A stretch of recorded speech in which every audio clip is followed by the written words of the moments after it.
बिस्मिल्लाहिर्रहमानिर्रहीम। नाज़रीन असबात से मैं इकबाल जंजोर। नाज़रीन, आज की जो ख़ास बात है वो ये है कि पाकिस्तान के अंदर आए रोज़ हम मुख्तलिफ़ इदारों के हवाले से मुख्तलिफ़ ब्यूरोक्रेट्स हो गए, सियासतदान हो गए, इनकी जो प्रेस कॉन्फ्रेंसेस हैं वो सुनते हैं। और प्रेस कॉन्फ्रेंसेस सुनने के बाद फिर हैरत अंगेज़ तौर पर यह ख्याल आता है, ये सवाल पैदा होता है कि ऐसी क्या बात है जो प्रेस कॉन्फ्रेंस कर रहा है, उसकी नज़र में सब कुछ ठीक है और सब सही है, सिर्फ एक इमरान खान गलत है। तो उस पर सवाल पैदा होता है। अब सवाल यह है कि पिछले 3 साल से रियासत की सारी मशीनरी, जिसमें सियासतदान भी हैं, जिसमें स्पोक पर्सन भी हैं जो किराए से लिए गए हैं, जैसे फैसल वावडा हो गया या दीगर जो जो ख्वाजे माजे गंजे रांझे ये सारे के सारे हो गए, ये भी हैं, जिसमें मीडिया के सारे चैनल भी इन्होंने अपने तरफ लगाए हुए हैं, जिसके अंदर जो एंकर हैं, जो साफ़ी हैं, लिखने वाले हैं, जेदे वेदे जैसे, वो भी इनकी हमायत में हैं। ब्यूरोक्रेट्स भी इनकी हमायत में हैं। सारी सियासी जमातें भी मुसलसल पिछले 3 सालों से इंक्लूडिंग स्टैब्लिशमेंट इमरान खान के ख़िलाफ़ नफ़रत उगल रही है। वो कभी इमरान खान को यहूदी एजेंट कहते हैं, कभी इसराइली एजेंट कहते हैं, कभी पाकिस्तान के अंदर फितना कहते हैं, कभी इसको दहशतगर्द कहते हैं, कभी नफ़रत फैलाने वाला कहते हैं, फिर इसके ऊपर केस पे केस भी बनाते हैं, फिर इसको पाकिस्तान के लिए सबसे बड़ा अजाब भी कहते हैं। लेकिन सवाल ये है कि ये झूठ पे झूठ बोलकर इमरान खान से जो अपना बयानिया है वो बनाने की कोशिश करते हैं। लेकिन इसके बावजूद ये जो अवाम है, जो 25 करोड़ बराए नाम नहाद किस्म की अवाम, जिसे भेड़ बकरियों की तरह रखा जाता है या रखा गया है, जिसे कीड़े मकोड़ों की तरह मसल दिया जाता है, चाहे वो अरशद शरीफ हो या इमरान रियाज हों, या पाकिस्तान के अंदर हज़ारों की तादाद में वो लोग हों जिनकी चादर और चार दीवारी की पामाली करके बीवी बच्चों, गरीबों, बूढ़ों, माओं, बहनों सबको उठाया गया, मारा गया, घसीटा गया, गोलियां मारी गई, केसेस किए गए, ये सब के सब। फिर ये मानते क्यों नहीं हैं? इनको इस रियासत की सारी मशीनरी की जो बात है वो सच क्यों नहीं लगती, ये सवाल है। फिर ये भी सवाल है कि इसी के साथ जब ये सारा पूरे रियासत की जो ताकत है, ये सारी की सारी एक बयानिया बनाती है, एक हाइप क्रिएट करती है, उसमें दिन में हर रोज़ाना दर्जनों ऐसी प्रेस कॉन्फ्रेंसेस कराई जाती हैं। दर्जनों टीवी चैनल्स के ऊपर एक ग्रुप उठता है, दूसरा आता है, दूसरा उठता है, तीसरा आता है, मुसलसल अपने बयानात जो दे रहे होते हैं। लेकिन इमरान खान का कई हफ्ते के बाद, 10 दिन के बाद, पाबंदी के बाद जेल से एक बयान आता है और उनके वो सारे के सारे 10 दिन के कई दर्जनों के जो रियासती ये जो ताकत है, इनके जो बयान हैं वो दफन हो जाते हैं। क्यों दफन हो जाते हैं? क्या ऐसी क्या चीज़ है कि रियासत की सारी मशीनरी का बयान झूठा साबित हो जाता है और एक इमरान खान का बयान जो वो देता है और वो लोग उसे बाय कर देते हैं? क्यों? क्या सारे के सारे बेवकूफ़ हैं? कहने का मतलब कि क्या सारे नफरत करते हैं? चले 10 करोड़, 20 करोड़ ऐसे जो लोग हैं, ये इमरान खान की बात को क्यों मानते हैं? फिर इंटरनेशनल मीडिया क्यों मानता है इस बात को?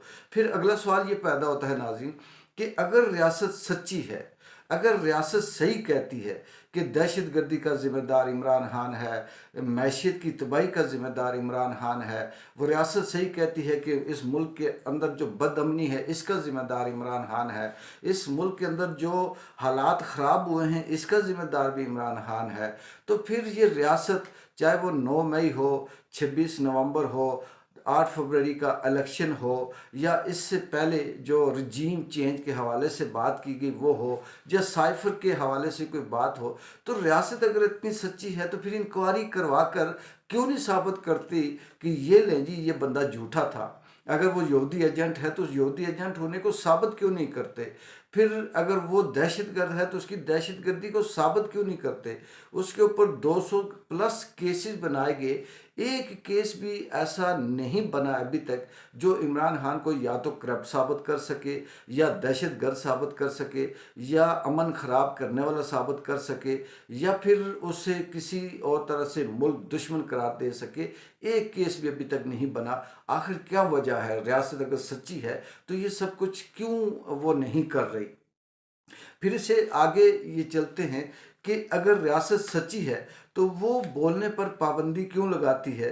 वो अशर शरीफ हो या इमरान रियाज हो या इन जैसे दर्जनों साफ़ी हों जो कुछ मुल्क के अंदर हैं कुछ मुल्क से बाहर हैं, इनको क्यों मारती है, इनको क्यों अगवा करती है।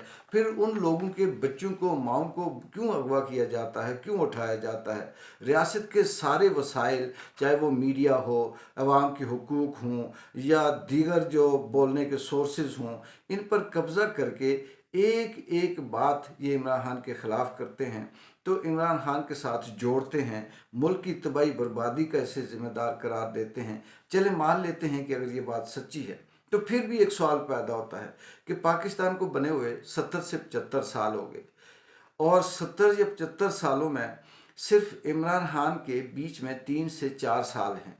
और क्या 70 साल की तरक्की की जो मुल्क चल रहा था वो F-16 की रफ्तार से तरक्की कर रहा था, तो एक 3 साल इस 70 सालों को बर्बाद करके रख गए। क्या ये 3 सालों में आकर मुल्क के अंदर अमन भी था, मैशियत भी थी, तरक्की भी थी, रोज़गार भी था, लोग बड़े पढ़े लिखे भी थे, सेहत भी थी, तालीम भी अच्छी थी, सब कुछ सही था। 70 साल से ये सही चल रहा था, एक इमरान खान आया और उसने ख़राब कर दिया। यानी ये भी एक सवाल पैदा होता है कि कैसे 70 साल की तरक्की को 3 साल ने ख़राब करके रख दिया। और दूसरी बात ये है कि अगर ये सब सही हैं, ये कहते हैं कि हम सच्चे हैं, तो फिर सोचने वाली बात है कि वो जो 70 साल की तरक्की है, वो जो इस यहाँ पर दूध और शहद की नहरें थी, वो कहाँ गई। फिर वो जो 70 सालों में जितनी भी हुक्मरान आए, नाम नहाद किस्म के जमहूरी, वो फिर एक यानी अपने 5 सालों में 3-3 दफ़ा क्यों बदलते रहे। क्यों किसी हुकूमत ने 5 साल पूरे नहीं किए। मतलब ऐसी क्या चीज़ है कि ये मुल्क सब सही था, सिर्फ एक इमरान खान आया तो गलत हो गया। अब इसमें आगे सवाल ये पैदा होता है कि क्या आंखें बंद करने से, गोली के ज़ोर पर मुंह बंद करवाने से क्या सोच बदल जाती है। क्या किसी की सोच पर पैरा लगाया जा सकता है, उसे मारा जा सकता है। इमरान रियाज की मिसाल आपके सामने है, अर्शद शरीफ की मिसाल आपके सामने है, दीगर जो इस तरह से जो इस वक्त कैदी हैं पाकिस्तान के अंदर, जो लोग कैदी हैं, मैं ये नहीं कहूँगा कि वो PTI के, आम आदमी जो कैदी हैं, क्या उनकी वो मोहब्बत करना शुरू हो गए, क्या उनकी नफ़रत में कमी आई है, क्या उनकी सोच को बदला जा सका है। कैसी कैसी दुनिया है और कैसे लोग हैं जो प्रेस कॉन्फ्रेंस के नाम पर प्लांटेड सवाल करने से क्या हकीकत बदल जाती है। क्या ये कहा जाए कि 26 नवंबर जो था, इसके अंदर खुद PTI के लोगों ने अपने आप को गोलियां मारी और ख़ुद से सब कुछ बर्बाद कर दिया। क्या ये बात कहने से बात सच हो जाएगी? क्या लोगों को उठाने से बात सच हो जाएगी? आज़ादी छीन कर ये कहना कि आज़ादी है, क्या आज़ादी हासिल होती है ऐसे? कानून और आइन को अपनी मर्ज़ी से बनाकर, अपनी मर्ज़ी की अदालतें, अपनी मर्ज़ी के जज, अपनी मर्ज़ी की मीडिया, अपनी मर्ज़ी का एंकर, अपनी मर्ज़ी की खबर, अपनी मर्ज़ी का ब्यूरोक्रेट्स, IG, DIG सब अपनी मर्ज़ी के लगाकर, तो क्या ये समझा जा सकता है कि इस मुल्क के अंदर सब सही चल रहा है? और फिर ये कहना कि इस तरह से कानून की हुक्मरानी हो जाएगी। और सबसे बड़ी बात यह है कि अमन को तबाह करके, खुद मार धाड़ करके, लोगों को उनकी सत्यानाश करके ये कहना कि हम अमन के लिए लड़ रहे हैं, क्या इस बात को माना जा सकता है? क्या ये बात सच है? मुझे सिर्फ इस बात पे हैरत होती है, मैंने कल में के व्लॉग में भी ये बताया था कि यहाँ पर जो बड़े बड़े दानिश्वर बैठकर बात करते हैं, मुझे हैरत होती है कि उन दानिश्वरों की उस बात का, उस सवाल का जो बात करते हैं उसका जवाब एक चंगड़, एक के थड़े पे बैठा हुआ चरसी मवाली भी उसका जवाब दे देता है। तो इससे क्या अंदाज़ा लगाया जा सकता है कि ये सब कुछ सही हो रहा है, ये सब कुछ सच है। बाकी जो करोड़ों की आवाम है वो झूठी है, इंटरनेशनल मीडिया झूठा है, BBC झूठ बोलता है, वॉइस ऑफ अमेरिका झूठ बोलता है, अल जज़ीरा झूठ बोलता है, लोग यहाँ पर जो सबूत दे रहे हैं वो झूठ बोलते हैं। सिर्फ और सिर्फ चंद 100 लोग बैठकर जो बेनिफिशरी हैं इस मुल्क के, इस सिस्टम सिस्टम के, इस कानून के, इस लॉ के, इस अदालत के, इन जजों के और इस निज़ाम के जो बेनिफिशरी हैं, चंद 100 लोग क्या वही सच्चे हैं? और ऐसी क्या बात है कि इन्होंने लल्ले तल्ले बैठाए हुए हैं? कोई वज़ीर दाखिला बना हुआ है, कोई वज़ीर कानून बना हुआ है, कोई वज़ीर ख़ारजा बना हुआ है, कोई वज़ीर आला बना हुआ है, किसी के पास कोई बड़ा इदारा है। एक शख्स भी ऐसा नहीं है जो इस अहल हो कि वो इदारा चला सके, या जो वजारत उसके पास है उस वजारत का वो अहल हो। जिस मुल्क के अंदर सिर्फ झूठ पे सब कुछ कहा जाए कि सच है, सिर्फ झूठ के ऊपर सारी बुनियाद खड़ी की जाए, शेख चिल्ली की तरह सब कुछ सही है सही है, ऐसे ऐसे ख्वाब देखे जाए कि अभी हम उड़ेंगे और अभी हम आसमान पे पहुंच जाएंगे, इस तरह से मुल्क नहीं चलते। जो हकीकत है वो हकीकत है, कुदरत का कानून है कि जब ज़ख़म ख़राब होता है तो उसके ऊपर पट्टियाँ लपेटने से ज़ख़म ठीक नहीं हो जाता, वो अंदर ही अंदर कैंसर बनता रहता है। आखिर उसका अंजाम फिर वो टांग या ज़ख़म की जगह काटना होता है। ज़ख़म ठीक होने की एक ही सूरत होती है कि उसका प्रॉपर इलाज किया जाए, उसे मेडिकेट किया जाए, उसकी मेडिकेशन उसके ज़ख़म के मुताबिक दी जाए, तब वो ज़ख़म ठीक होता है। लेकिन ये बदकिस्मती से हमारे मुल्क के अंदर 70 सालों से पाकिस्तान ज़ख्मी दर ज़ख्मी होता जा गया और इसके ऊपर पट्टियाँ दर पट्टियाँ लपेट कर इन्होंने ये समझा कि हम मुल्क के हालात को बेहतर कर रहे हैं। इकबाल जंजुआ को इजाज़त दें। अल्लाह हाफिज़।